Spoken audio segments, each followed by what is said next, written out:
गाभण आहे. बर. अजून वेळेला एक 4 ते 5 दिवस टायमिंग आहे. नमस्कार मंडळी, आज आपण पठाण डेअरी फार्म अकलूज या ठिकाणी आहोत.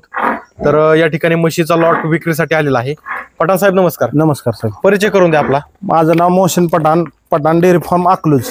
आज किती म्हशी विक्रीसाठी आहेत? आज आपल्याकडे जवळजवळ 14-15 म्हशी विक्रीसाठी अवेलेबल आहेत आता या ठिकाणी. बर. किती लिटर पासून किती लिटरच्या म्हशी आहेत? आता म्हशी आपल्याकडे 9-10 लिटर पासून 14-15-16 लिटर पर्यंत आहेत कॅपॅसिटी.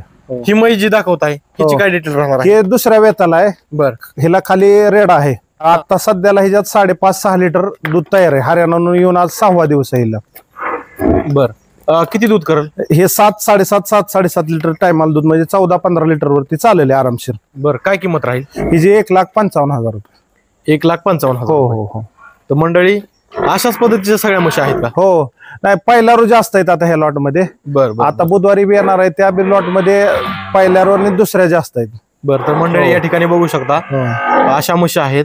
पठाण साहेब, ही ह्या म्हशीची काय डिटेल? हे गाभण आहे. बर. अजून वेळेला एक 4 ते 5 दिवस टायमिंग आहे. बर. हे दूध गेल्या वेताला 18 लिटर केलेलं आहे तिनं. बर. बर. तिसऱ्यांदा आता वेळेला झाली 18 करल 20 लिटर केलं, ते वेल्यानंतरचा भाग आहे. बर. अगोदर अंदाज बांधता येत नाही, पण हे चप गाय सारखी तिची कास आहे, बघू शकता. अजून कास अजून सोडायची आणि किती शांत आहे. बरोबर बघू बरोबर. शकता. म्हणजे शेतकऱ्यांच्या रिक्वायरमेंट नुसार म्हशी देतात म्हशी का? मिळणार 100%. तुम्हाला पहिल्या रो पाहिजे असेल पहिल्यावर आहे, दुसऱ्या पाहिजे दुसऱ्या, असे हे 18-20 लिटर बी देईल. पण मी अतिशोक्ती बोलणं आता चुकीचं, वेल्यानंतर दूध त्याचं बघू. गाभण बी मिळते. गाभण बी मिळणार.